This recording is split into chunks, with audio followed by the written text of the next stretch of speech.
ప్రధానమైంది పెన్షన్లు ఫస్ట్కి ఇవ్వడము.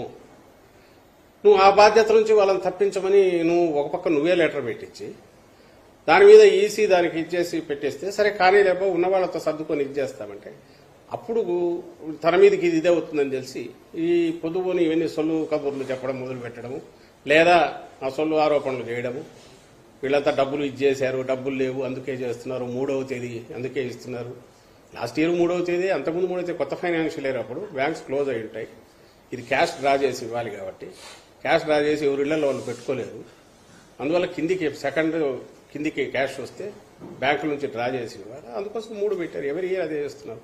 వీటన్నిటికీ లేనిపోనివన్నీ వేసి ఈరోజు వృద్ధులు, వికలాంగులు వాళ్ళంతా సెక్రటేరియట్కు రావాల్సిన పరిస్థితి వస్తే, ఎండల్లో నిలబడాల్సిన పరిస్థితి వస్తే దీని నుంచి తప్పించుకోవడానికి వైఎస్ఆర్సీపీ వైపు వేలెత్తి చూపాలని చూస్తున్నారు. ప్రజలకు ఆ మాత్రం తెలియదా? ఏం జరిగిందనే తెలియదా? వాళ్ళు చూడట్లేదా?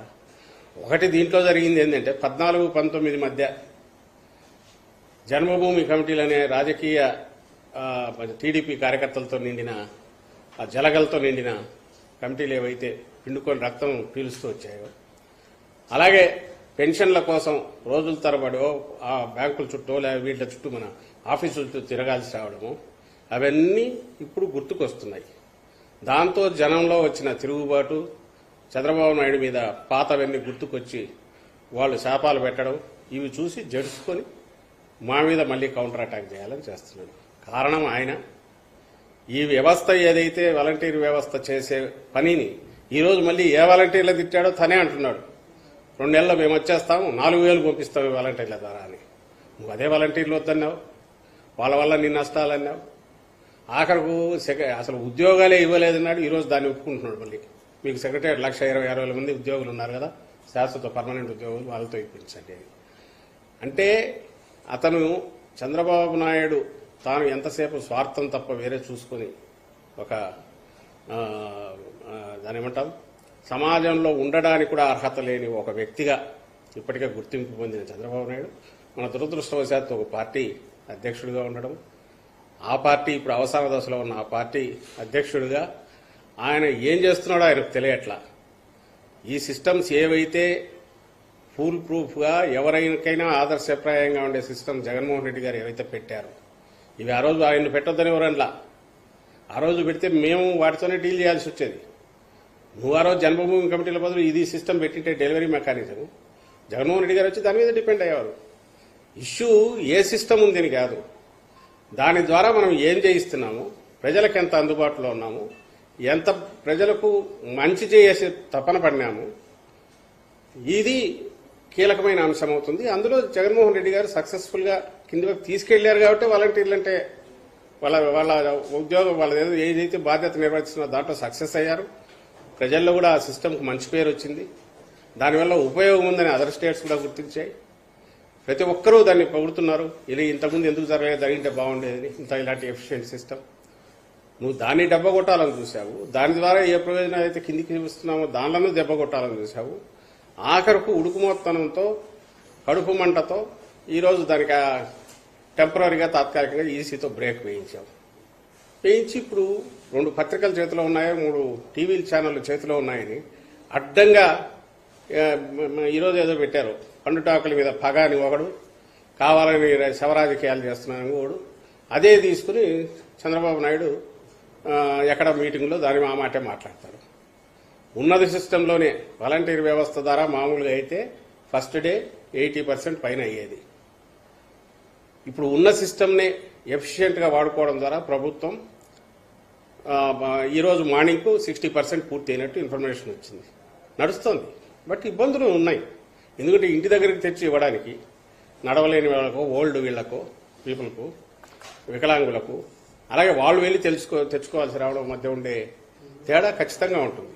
ఆ ఇబ్బంది అయితే వాళ్ళు పడుతున్నారు. కానీ కారణం ఎవరైతే వాళ్ళు గుర్తించినారు.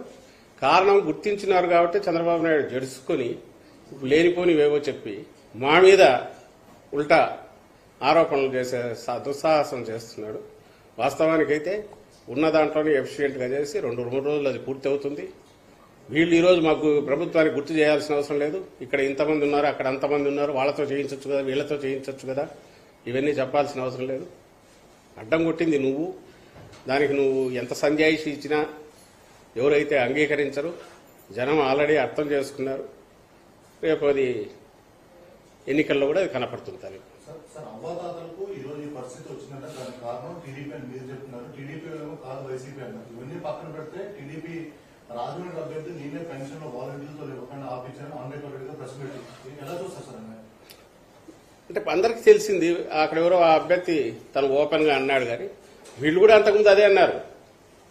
వీళ్ళు ఈ మాటలు అన్నవి ఎప్పుడైతే దీన్ని గుర్తించినప్పుడు వీళ్ళు అన్నారు.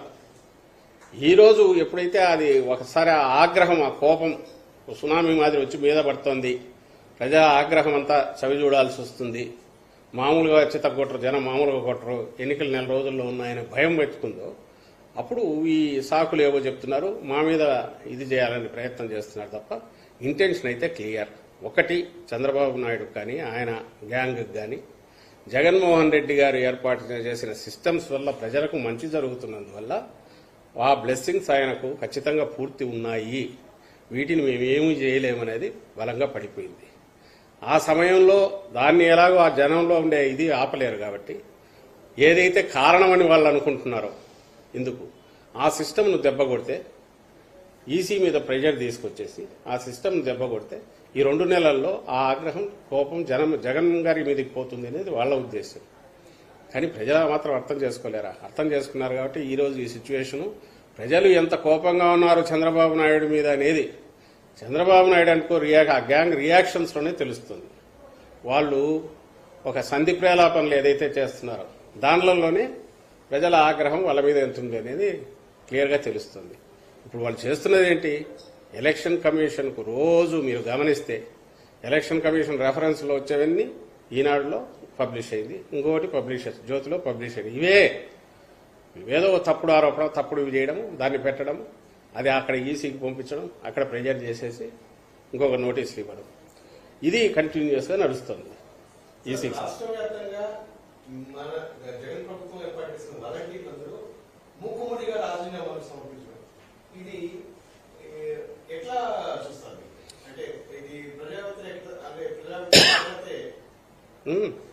మూకుమ్మడిగా వదిలేశారు.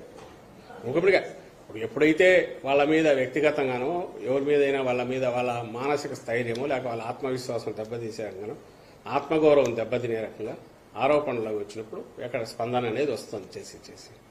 అండ్ ఖచ్చితంగా ఆ వ్యవస్థ ఏదైతే వాలంటీర్ వ్యవస్థ ఉన్నది అది ఇండిస్పెన్సబుల్, అంటే దాన్ని ఎవ్వరూ ఏమీ చేయలేరు, అదే ఖాయం. ఎందుకంటే దాని అవసరము, దానివల్ల ఉపయోగం రెండు కూడా ఎస్టాబ్లిష్ అయిపోయాయి 4 ఏళ్లలో. అండ్ ఖచ్చితంగా మేము మళ్ళీ జగన్మోహన్ రెడ్డి గారు ఇప్పటికంటే ఇంకా మరింత మెరుగైన మెజారిటీతో ప్రమాణ స్వీకారం చేశాక అక్కడ ఎక్కడెక్కడ ఏవే ఉన్నాయో ఫిల్ చేయడము, దాన్ని మరింత ఎఫిషియెంట్గా వాడుకోవడం అనేది జరుగుతుంది. కాబట్టి ఆ భరోసా కూడా వాలంటీర్లందరికీ ఉంది. బట్ వాలంటీర్ అనేది బేసికల్లీ మనం అవునన్నా కాదన్నా that is a volunteer job. అది అందులోనే ఆ నిర్వచనంలోనే ఉంది, దాని ఆ పేరులోనే ఉంది, దాని డెఫినేషన్లోనే వాలంటీరింగ్